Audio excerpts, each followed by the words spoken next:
What's up, everybody? Welcome to the Red and Bold Show. I am Mark Adams. I'm one of your hosts on this show. You can find me wherever you watch or listen at 49ers Camelot. I'm joined by my co-host, Anthony Robertson, who you can find at 49ers Cutback, wherever you watch or listen. We're both on X and other social media platforms, so come find us. But thanks for joining us here today as we talk 49ers football. Ant, how's it going? It's going well. And, we are right in the thick of this time off. But I feel like it hasn't hit yet that there's no news because right now we still have things to talk about, which is interesting. I've been working through like what I'm going to do for the week and going through all the different episodes. And to be honest, there's still a lot to talk about, which is great. I don't know how I'll feel in 2 weeks, though. That is going to be the question about how we feel about this. But the good news is the 49ers have done a lot during the offseason to help themselves. And we're in a situation now where it looks like the season could go in a positive direction. I think after the 6-11 last year, everyone's hoping that's going to be the case. Yeah, I'm always amazed how you guys that do daily shows, where you come up with all the stuff. You know, you've got the Locked On 49ers with Brian Peacock and Eric Crocker, that do daily shows. You do stuff daily. John Chapman does. Larry Krueger does like 5 daily, it seems like. I don't know where they find this stuff, but maybe it's just, that with those guys, when they have different guests, they're able to kind of rehash things. Some of you guys like you and Johnny Dells and Brad Graham and John Chapman, you guys have the advantage that you can do the film breakdown and things like that. And so that's got to give you content to find. But I'm always amazed because it's hard enough for me to come up with something each week. Yeah, it's interesting, too, because I do a lot of my film stuff over on Patreon. So I do stuff on Patreon and then I do stuff on YouTube. And it's kind of like sometimes they interact and sometimes they don't. But yeah, I mean, to make sure it's relevant too, I don't. That's one thing it's always interesting is you don't want to make things redundant or things you talk about all the time. You want new perspective on things, and I think that's where it starts getting me a little bit. But the difference is too, we can focus on the football aspect. I haven't really touched any of the contract stuff too much and stuff. Still football stuff, but I'm definitely excited to get to training camp. That is when football kicks into high gear. We could talk football. And that's the thing I'm most looking forward to right now. All the training camp battles and all that. It's going to be a lot of fun. Yeah, it is. And I can't wait. We're in that slow time, that time where there's just not a whole lot going on. But, each week I have a day that I cover the news for 49ers Web Zone. And today is my day. During the season, it's Saturdays. Right now, my editor has me doing Sundays. Part of that was because I had a job change and things like that, but he still has me doing that. But it's harder to find things this time of the year. But I did put out something today. I found a video that Matt Mayoko did where he laid out who he thought would be the starting safeties. Interesting. We'll talk about this in a minute. I went into it thinking that he was going to say the starting safeties until Malik Mustafa gets back, but he actually named who he thinks will be one of the starting safeties even after Mustafa returns. So that's an interesting thing, but I wrote about that today and we're going to talk about that today. So let's get into it. I want to start with which position group you're most confident in and which position group concerns you the most. I think the one now, it's interesting going into the offseason. I don't think I would have said this, and I don't think I could have said it with a straight face, but I think I'm the most confident now in defensive end. Your edge rush position group is now the one I think is the strongest. You look at Nick Bosa, then they go and they draft Mikael Williams. They have Yetur Gross-Matos, and they go out and they get Bryce Huff. And we were having conversations a month and a half ago about Sam Okawanu and Robert Beal Jr., how are they going to be used? They're the 4th potential defensive end. Now those guys are bubble players to make this team. One of them is likely going to be off the team. So the strength that you put into this has been huge using draft capital. making the huge trade for Bryce Huff, and they have completely flipped defensive end from a weakness to a strength. And that's the one I'm thinking is the strongest for the 49ers heading into the season. And that's exactly what we needed for this football team. That's going to impact the defense completely. And so this has been a huge change, and I'm excited about the edge department for the 49ers. Yeah. Yeah, I think that I would probably agree with that. Obviously, quarterback I think is the one that I'm pretty confident in as well. I might be. I'm not gonna say offensive line just because Jake Brendel's still there.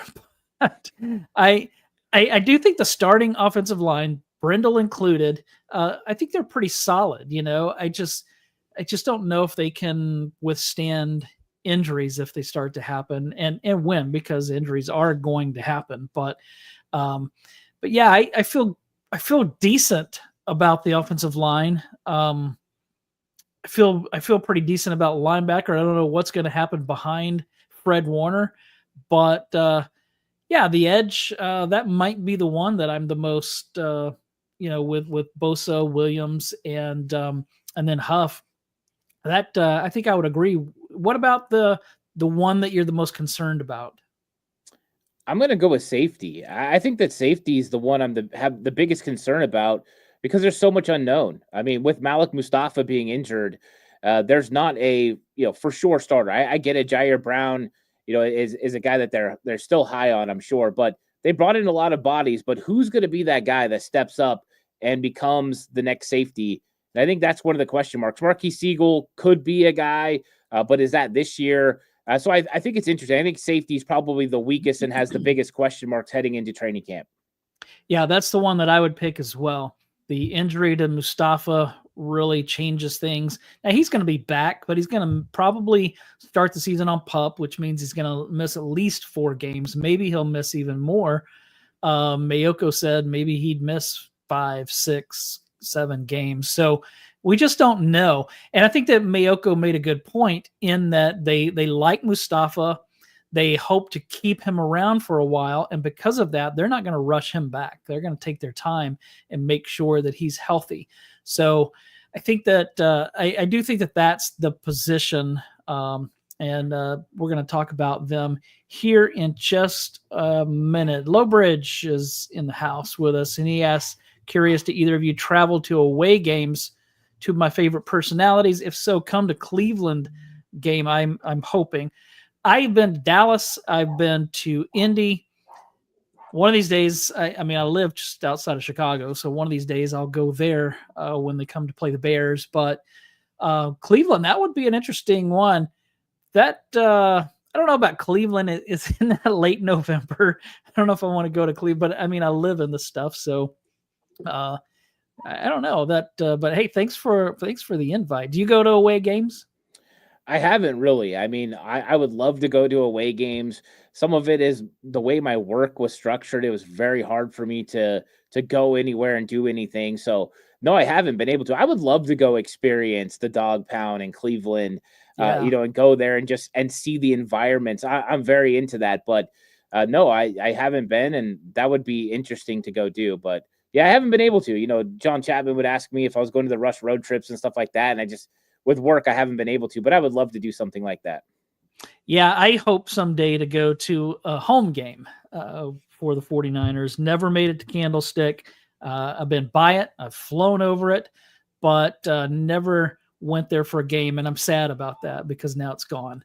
And so many memories there, especially in that one particular end zone. So I got to get to Levi's at some point, but just don't know when that'll be. Maybe someday. All right, here's our next question. How do the 49ers line up at wide receiver until Demarcus Robinson returns? We're assuming that he's going to be suspended for maybe like 3 games for his DUI in which he was driving like 100 miles an hour or something like that. So he's probably going to be suspended. How do you see the wide receiver lineup until he returns? And then how do you see it once Ayuk returns? And again, I don't know if they're going to rush Ayuk back. I don't know what he's going to look like when he's back, but I'm especially interested in your thoughts on that wide receiver group until Demarcus Robinson returns. Yeah, I think it's going to be Jawan Jennings and Ricky Pearsall. They're going to carry the main load of this thing, and they'll be in on base sets. Especially when you're in your 21 personnel, you'll have the 2 wide receivers, and I think that they're going to be primarily the guys the 49ers count on until Demarcus Robinson comes back. I think when you look at the depth of the wide receiver room, there's a lot of question marks. You got Jordan Watkins, the new draft pick. You got Jacob Cowing, and everyone's raving about Jacob Cowing's body, how he's changed his body, how he's looked at OTAs. And I think that is a big element to it. But I would put something even bigger on Jacob Cowing is his understanding of the offense now. Now that he's played within a full year, he's not going to have to worry about the things pre-snap. Now he's going to be able to focus on what he's supposed to do when he gets down the field when it comes to coverage. So I think Cowing is probably going to be sprinkled in there a little bit. And then the question mark is, which one of the veterans do the 49ers ultimately go with? I think there's a chance they go with one of these other veterans initially, but it's going to be somebody that can help on special teams. Is that going to be Isaiah Hodgins? Is that going to be Russell Gage? I don't know. Can a guy like Isaiah Nair shock everyone and make this football team because of his size and speed combination? I think those are the biggest question marks, but I think initially the 49ers are going to have to count heavily on Jawan Jennings, heavily on Ricky Pearsall and Jacob Cowing, and then maybe sprinkle in some Jordan Watkins. I am nervous about Watkins picking up this offense, though, the way Cowing struggled last year. Yeah, so I listened this past week to Larry Krueger and Dieter Kurtenbach. They both were at practices this offseason watching, and they spoke highly of Jacob Cowing, spoke highly of Jordan Watkins, but they spoke very poorly on Isaiah Nair, which that was the one of the undrafted free agents that I was the most intrigued by. But man, they're like, that dude cannot catch, and that's the reason that he went undrafted. That he was dropping everything. So man, I think he's a long shot. I'd love to see him turn it around, but doesn't sound like the hopes are very high for him. Well, one of the problems with guys in OTAs and minicamp is they're still trying to figure out where they're even supposed to line up. So right now, what you're getting from young guys is a lot of thinking. And so once you get through some of the thinking, I think you'll see these guys make some more plays. Nair is the interesting one because of the 6'4", 220, 4.4 speed. That's the thing that makes him interesting. So we're probably going to get wow plays. Like when I get out to training camp and I watch, I'm probably going to get some wow plays as he makes some explosive things down the field. So I think he is still, like you said, potentially a long shot, but he's somebody to watch and monitor. And I don't know how much of an impact he would have initially as well. But yeah, he's an interesting player to watch. And somebody that, kind of compares to Tariq Owens when you're talking about a guy that's got a lot of raw talent, but's got to develop. Yeah, I'm rooting for him. I just I hope, and you make a great point that the reason that he's dropping the ball could be related to learning, but sounds like he did that some in college as well. So we'll have to see. Give me your starting defensive line on base downs and your starting defensive line on passing downs. Obviously, Nick Bosa is there. Who is joining Nick Bosa on the base downs and on the passing downs? Yeah, I think on base downs, I think Mikael Williams is going to start opposite of Nick Bosa. And when you look at who's the best run-stopping defensive end, not named Nick Bosa, it's Mikael Williams. And I know he's a rookie, but that's how good he is. And he played 4-eye so much at Georgia. He's going to be able to hold up on the outside. I think he'll do a really good job out there. And then I think on the interior, you're going to get one rookie starting. I know a lot of people are wanting two, but I think you're going to get one rookie starting. And so I'm interested to see how that works out. I think it's going to go one direction. Some people are thinking it's going to go another, but I think it's going to be Alfred Collins. I think he's going to start at defensive tackle, and then I think Jordan Elliott's going to start at the other defensive tackle. And I think Elliott will play the 3-tech. I think he's going to give the opportunity for Alfred Collins to learn and develop to play 3-tech eventually. But I think the things Alfred Collins was successful at Texas translate to being the one tech, the 2-eye for the 49ers initially, and then let him kind of work into playing 3 tech in the NFL. So Elliott, initially starts. Then when you look at when they go to the obvious pass downs, I think this is when it gets fun. I think Nick Bosa, you're going to have him. Bryce Huff, obviously, on the other side. That's the reason you go get a guy that can get 10-plus sacks in the season. And then on the interior, I'm going with Mikael Williams moving inside, but I'm throwing another defensive end out there too. I'm going Yetur Gross-Matos. I think you go complete NASCAR package, especially 3rd and 7 and beyond. And that's something he was really good at Carolina. Last year, he had 4 sacks. Some of those came from the interior for the 49ers. And I think that group alone puts a lot of pressure on opposing offense. I think it'll be a lot of fun. Yeah, I agree on Alfred Collins. Injury is going to be the issue. Can he be healthy enough? But he's going to be cleared. At least he should be for training camp. So I definitely am hopeful there. I think I definitely agree on passing downs with Williams moving in. I think Yetur Gross-Matos, that might be a good call because I hadn't really thought about that. He moved inside last year some on those situations, right? Yeah, they actually brought him in for that reason. At Carolina, his 4.5 sacks came from the inside. They were looking at him kind of in that Arden Key, Charles Omenihu role because of his athleticism against interior offensive linemen. His lateral quickness really put those guys in a bad situation. And him and Mikael Williams are built similar. They're both big, physical, 265-pound individuals who move laterally quickly. And that defensive line just sounds scary to opposing offenses. You can get a 4-man pressure that could really do some things. And so I like that group together. Do you see him rotating just at defensive tackle, or do you think that he also will rotate with the defensive ends? I think he'll play base down defensive end with that Bravo group. I think he'll come in and he'll play probably right defensive end.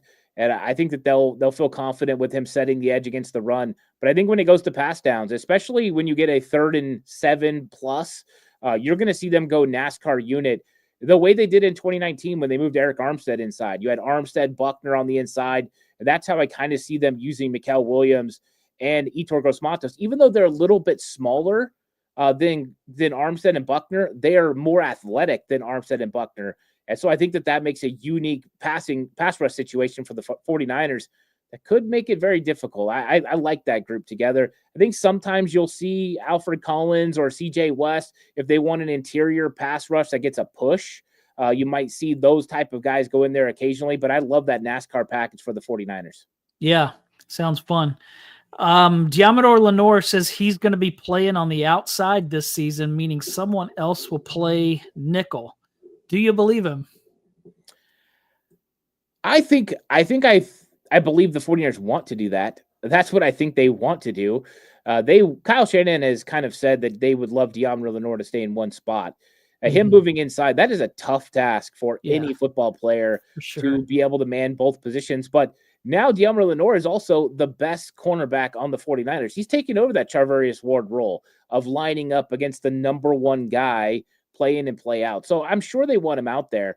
But that all hinges on Upton Stout or Trey Brown. And John Lynch had that interview with Matt Maiocco where he said, yeah, we see Trey Brown as a guy that can be versatile and play inside or outside. And I think that they are going to look at Trey Brown on the inside. They brought in Saron Neal as well. Lots of nickel corners for the 49ers. And so I think these guys are going to get an opportunity. Their number 1 goal would be Upton Stout. They want Upton Stout to be that guy. But we've seen this be a struggle. Diamador Lenore struggled in his rookie season to be able to start at nickel corner. Sam Womack made it through 1.5 games before he was out as nickel corner. So it is a tough transition. Even though these guys played in college, it's different in the NFL. Your ability to step up and run fits is more needed. So it's going to be a tough transition. But I think they're very hopeful that between one of the guys they got, whether it's the veteran Trey Brown or Upton Stout or maybe even a Marquis Siegel, I think he could be thrust into that a little bit because of what he did in college. So it's going to be interesting. But, yeah, they want Diamador Lenore on the outside playing and play out.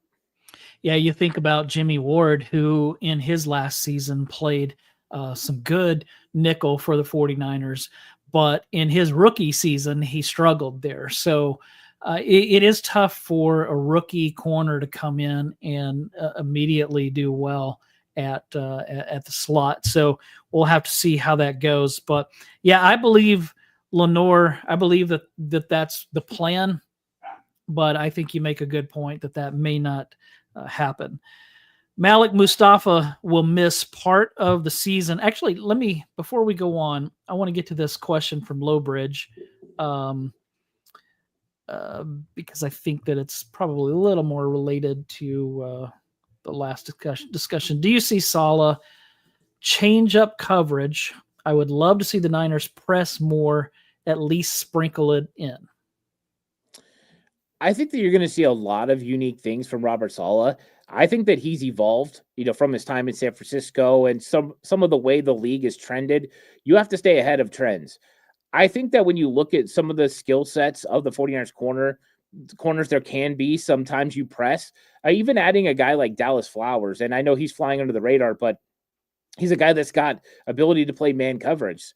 So I do think that it's going to be sprinkled in. I think the 49ers are going to probably run more quarters than they ever ran with Robert Saleh at the helm in the past. I think they're going to run some man. I just don't think it's going to be like Nick Sorensen did, where every single third down, you're in man coverage. I don't think that's sustainable. I don't think that's winnable football. But I do think we're going to see it from time to time, and he's got the bodies. De'Amon Lenore can do it. Renardo Green can do it. Upton Stout is sticky as heck as long as he can translate. And then you guys got guys like Trey Brown. He's able to handle it, and Dallas Flowers. So I think it does signal that that's something that they're looking at potentially being able to do. And when you have safeties, and we're gonna be going into safety talk, when you have safeties like Marquis Siegel and Jason Pennick, guys who are former corners or guys who have played in the nickel, you have guys that have the opportunity to step up and play man-to-man cover. So yeah, you could do that across the board. I think it would be interesting. Yeah, and I totally agree that I think that he's going to be Robert Saleh. He's going to be different than the Robert Saleh we saw last. I think that he's learned. I think he's grown, and I think that he's going to be more creative this time around. Not that he wasn't before, but I think that's probably an area of growth for him. Malik Mustafa is going to miss part of the season. If Jair Brown is one starter, who is the other starter until Mustafa returns? I will say that Matt Miyoko said that it's going to be Jason Pinnock.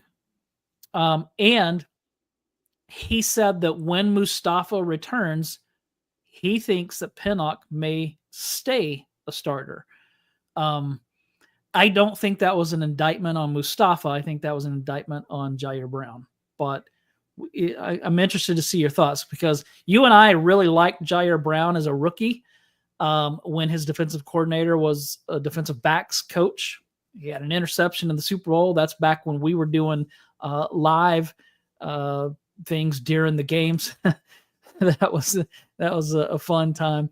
But last year he regressed, and so I'm interested to see what you think. Is his regression a sophomore slump? Is this who he really is, or is it the fact that Nick Sorensen was his defensive coordinator? Okay, so Mayoko says Pinnock. Larry Krueger likes Richie Grant a lot. In fact, I think that I feel like I heard him say that he likes Richie Grant over Jason Pinnock. I'm not so sure about that, but curious what you think about who's going to join Jair Brown as a starting safety. And then once Mustafa returns, is Jair Brown going to keep that spot, or could somebody else take it? It could be Marquis Siegel by then. Yeah, I mean, that's going to be one of the interesting things about Marquis Siegel is how quickly he picks up the defense, right? I think when it comes to rookie safeties, we've seen the 49ers try to integrate them slowly, right? Whether it was Talanoa Hufanga or it was Jair Brown, they would get snaps here and there. So I don't know how quickly Marquis Siegel is going to get thrusted into the competition for safety. So it does look like Jason Pinnock to me makes the most sense for the 49ers. When you look at a guy that was drafted by Robert Saleh in the 5th round, and they drafted him to play corner. So that fits kind of the mold of the Jimmy Ward type safety that can play a little bit in coverage, but can also come up and make some plays in the box. I think it's a unique pairing with him and Jair Brown because I think that Jason Pinnock is a guy that operates in the box very well. In fact, he's the number one safety blitzing the quarterback in the NFL. He had lots of plays last year where he had sacks, including 2 in Daniels in one pick, Jaden Daniels in one game. So you've got a guy that makes plays around the box, but also has the ability to step up and cover a tight end in the slot. And we've seen that role needed when it came to guys like Tashawn Gibson, where he had to step up and cover those tight ends. And I think they've been looking for a guy that can do it. So I do think Pinnock is in the right place to be able to step in and play that position. Now, when it comes to, is he going to stay once Malik Mustafa comes back, that completely hinges on the play of Jair Brown. Jair Brown is extremely talented. There is a lot of athleticism there. There's a lot of speed. He's a good talent. The question is he going to play more like at the end of his rookie season or the sophomore season where Nick Sorensen had this team in disarray? I think that there were a lot of things that went wrong last year for that defense. And I think it did affect some of the young players, guys like D. Winters, who was inconsistent, a guy like Jair Brown, who was inconsistent. And so I think that they're going to get the benefit of the doubt and a chance. But remember this, Jair Brown is not tied to Robert Saleh. He's not a Robert Saleh guy. So if he doesn't play up to snuff, Robert Saleh will absolutely move on from him. So Matt Miyoko saying Jason Pinnock and Malik Mustafa could be the starting safeties once Malik comes back. It could happen. I think the hope for everyone is that Jair Brown plays really well. So when Malik Mustafa comes back, those two guys can roll together and you feel comfortable with that group. But ultimately, they just want to get the best player that they can get out of it. And I think Pinnock is going to give them some versatility early and ability to bring some pressure off the edge, which was a motivation, I think, for guys like Upton Stout as well, who is also a very good blitzer. So that could be something that Robert Saleh keeps in his defense, is some blitzing off the edge, and Pinnock and Upton Stout are two of the best at it on the team. Yeah, I think that if you hooked up Kyle Shanahan and Robert Saleh and John Lynch to a polygraph, I think that Mustafa and Brown, that might be their preference, but I think that eventually they want that to be Mustafa and Siegel. 100% agree. Marquis Siegel is the perfect complement to Malik Mustafa, right? Yeah. Mustafa is your guy that flies up. He hits you. He plays like his hair's on fire. He operates in the box. He can play the deep third if that's what you want him to do. But Siegel's the 4-3-7 guy with the versatility to walk up into the slot and cover the receiver. He's the guy that you got Bijan Robinson, no problem. Marquis Siegel can go cover him. Oh, you got Travis Kelce. I'm going to go get on him. And I'm a guy that can compete with him. He's a very Jimmy Ward-esque type player. And so I think that is what the 49ers ultimately want. So you're right. Malik Mustafa, Marquis Siegel is the ultimate goal. They keep saying Marquis Siegel is super intelligent, football IQ through the roof. If he picks up the defense as fast as I'm hoping he can, who knows what happens with him. I wouldn't put it past the 49ers rolling with the young guy at safety if they feel that he can step in and not have any problems on the back end. So that's going to be an interesting competition. I don't think Richie Grant's out either. I don't think that Larry Krueger's off his rocker here. I think that he's in the competition as well. I think they're going to let those guys all compete and see what happens to be that starting safety. Yeah, Siegel's smart and he's fast. So hopefully that will turn into something. Next, I want to talk about the free agent situation. I see that Filthy Casual asks, what should the 49ers spend their salary cap space on? If you could add any free agent to the team, who would it be? And obviously we're talking free agents. So like you can't say Josh Allen, or Myles Garrett. These are free agents, current free agents. There are some receivers that have been tied to the 49ers, one that actually met with the 49ers. So whether it was receiver or whether it's like a Justin Simmons, safety, somebody like that, if you could add one free agent, who would that be? I think normally everyone kind of goes to wide receiver because Brandon Ayuk's going to be out. Robinson's going to be potentially suspended. And they did meet with Gabe Davis, and you have Gabe Davis, Keenan Allen, Amari Cooper. Like those are the prevalent names at wide receiver. I'm going to go to a different position though. I'm going to go to tight end. I think that there is a need for a move tight end behind George Kittle. And right now you've got a good situation with your blocking tight end. You are comfortable with who you have there. But when you look at the 49ers roster and you look at tight end, beyond Luke Farrell and George Kittle, you've got Ross Dwelly, Braden Willis, Jake Tunges, and Mason Pline. And I don't think that we are confident in any of those guys, minus Dwelly. I mean, we've seen him be an NFL player, but I'm not sold on him going out there and making those plays. And we know that George Kittle is going to miss at some point a couple of games. It's just what happens. He just plays so hard. Yeah. I don't want Luke Farrell starting those games because he's not going to be able to get it done when it comes to catching the football. And I don't think Ross Dwelly or Braden Willis or any of these guys can do it either. So I looked at the team and I said, you know what? They need a move tight end. And there are guys out there. Now, how much do you want to spend, I think, is the question. But I mean, if you're looking for somebody that's out there available, Gerald Everett, to me, that's a guy that would make a lot of sense, a veteran player. You could go plug and play him. Another guy that I targeted that I think will be pretty cheap is a guy like Hayden Hurst. I think Hayden Hurst would make a lot of sense as a move tight end and a guy that could make some plays down the field. I know we're talking about tight end 3, but it's important when you're talking about the makeup of this team because of George Kittle. And so I think that is something they could still address, but I don't know if they're going to, and I think that's one of the things I have a concern about is tight end 3 on this 49ers team. Yeah, I heard that Braden Willis was getting some play at fullback as well. So I don't know if that's something that they're looking to do with him this year, or if this is something that they're looking at long-term once Kyle Juszczyk is not around anymore. But I don't know if they're wanting to use him kind of in both, or if they're kind of looking to move him more to a fullback role. Well, with Braden Willis, and this is something that happens every year when you get to the off season and you're going through mini camp, you're going through install. Well, Kyle Juszczyk doesn't go through all of install when it comes to OTAs. And so they do have the tight ends go through it.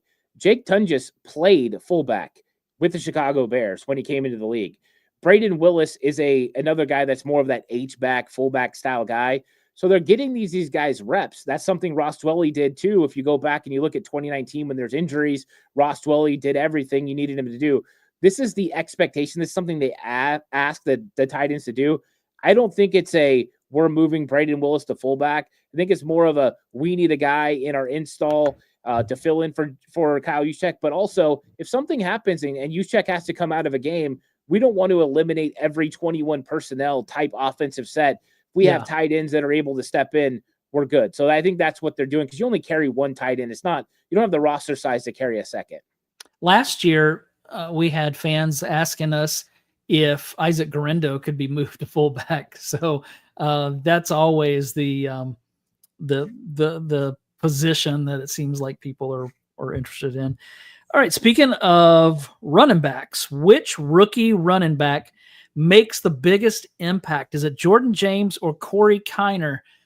Obviously, we're probably going to be quick to say Jordan James, but then you remember that Kyle Shanahan is still the head coach and Bobby Turner is still the running backs coach. So this is the group, the duo that played Elijah Mitchell over Trey Sermon that chose I forgot Ty Davis Price. They chose Jordan Mason. Doggone it. Jordan Mason over Ty Davis Price. So who knows? I mean, Corey Kiner, maybe he could get, I still would probably pick Jordan James. What do you say? Yeah, I think with the Trey Sermon and Elijah Mitchell, I think they had them graded super close. Trey Sermon was coming in to pair with Trey Lance, right? That was the same thing with Danny Gray. Like those guys were Trey Lance draft picks.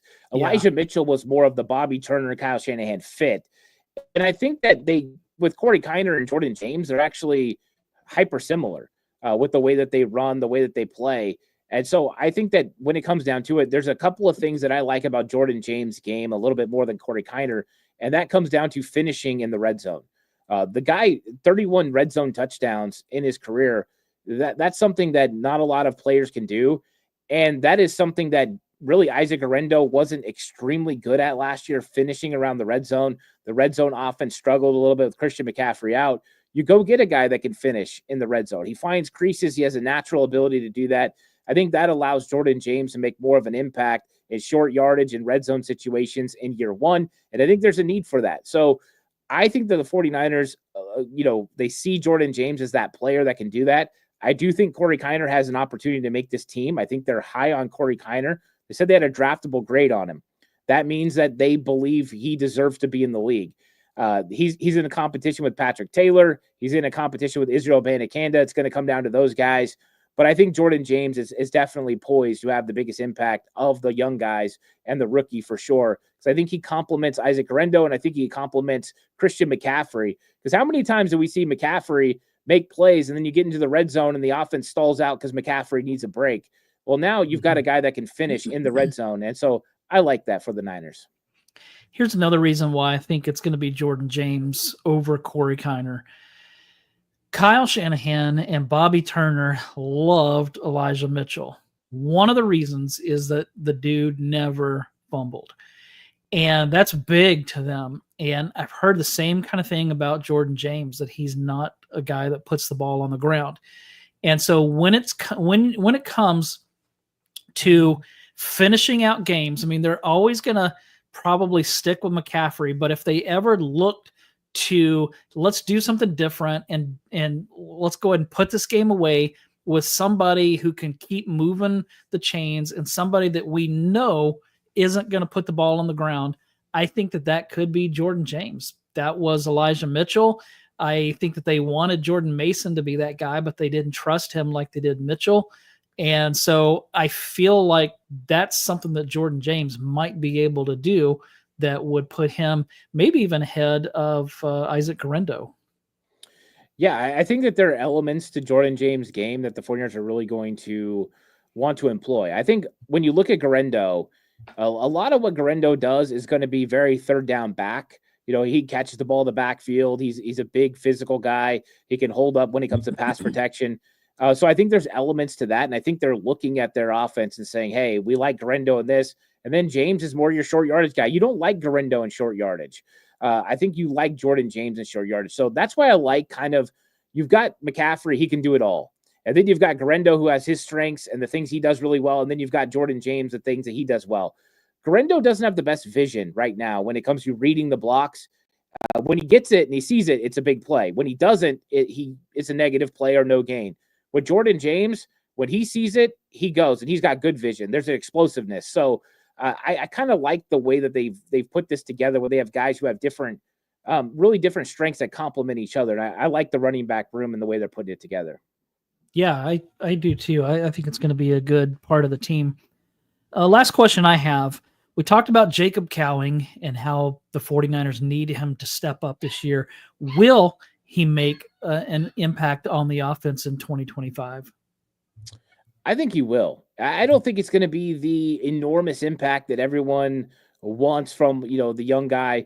But I think that there's going to be a pivotal play here or there where he's going to have an explosive catch or a big time carry that's going to change the outcome of the game or change a moment in the game in a positive direction. And I think that is what we're looking for this year, for him to have those plays here and there where he has a 50-yard catch down the field, or he catches a 10-yard play and he takes it for 30, and those chain moving plays. I think that's what we can expect from him. And I think because of that, it's going to open up some things underneath. When you can prove that you can make those plays downfield, it's going to open the middle of the field for George Kittle, for Christian McCaffrey. And I think they're going to be able to make plays there. So yes, I do think he's going to make an impact, but I don't think he's going to blow the doors off and let everyone know like, hey, I'm a Pro Bowl player or anything like that. I think it's going to be here and there spots, but I think it's going to make everyone feel more comfortable with the player and what he could do in the future. Yeah. Let's get to this question from Monkey Boy 12 before we close out here. How are we at cornerback 3 or even cornerback 4 if there's an injury? Is it worth a free agent pickup? I think when you look at the cornerback position, I think there are question marks. You have a young guy like Upton Stout. You got, Trey Brown, who you brought in from Seattle. He's been injured a lot in his career. And I think those are some questions. Can the young guy figure it out? Can Trey Brown stay healthy? I think they like him. But I think they did bring in a guy like Dallas Flowers. And I know that a lot of people aren't really thinking about him, but he's 6'1", 200 pounds. He played for Gus Bradley at the Indianapolis Colts. In fact, in 2023, he started the first 4 games of the season. He was playing pretty well. He given up no touchdowns, had only allowed completions on 70% of the times he was targeted. He was doing a good job. Last year, he tried to come back for the Indianapolis Colts, and it didn't work out. He just wasn't the same. And so they had to move on from him, and we know that opened the door for Sam Womack to go there. But Gus Bradley went and brought him to San Francisco. And I think that is a illustration of what they feel about Dallas Flowers. So I think they have a little bit more depth at cornerback than probably people are thinking. But I don't think it's out of the question that they should look at the free agent market either. I thought that, there's been guys that have popped up, names that have popped up. The only problem is with the free agent market at corner right now, it's been guys who have dealt with injury, right? Jair Alexander had only played like 34% of the games, 34% of the snaps over the last 3 years. So that there was a risk there. I think when you look at Asante Samuel Jr., which everyone talks about, he's got the neck issue. That's a big risk. He's not even healthy right now. Mm-hmm. So I think that they would have to bring in somebody they felt could step in.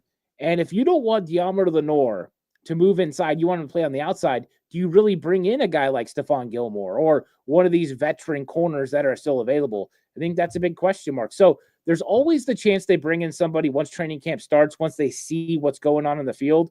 But I think they want to try to make it work with the young guy and Trey Brown and see what happens.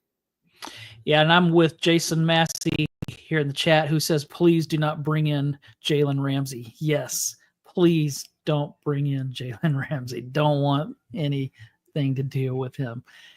That's all we have today, folks. Thanks for joining us. It was a great discussion in the chat, great discussion here with us, and we hope that you enjoyed it.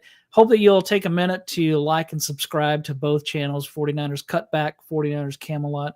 Really appreciate it. It means a lot to us. And we'll be back next Sunday, right, Ant? That's right. No Father's Day. No holiday nothing. This time. Yeah, no holiday this time. So we should be good to go. All right. Well, that's all we have today. Appreciate everybody watching. Have a great week.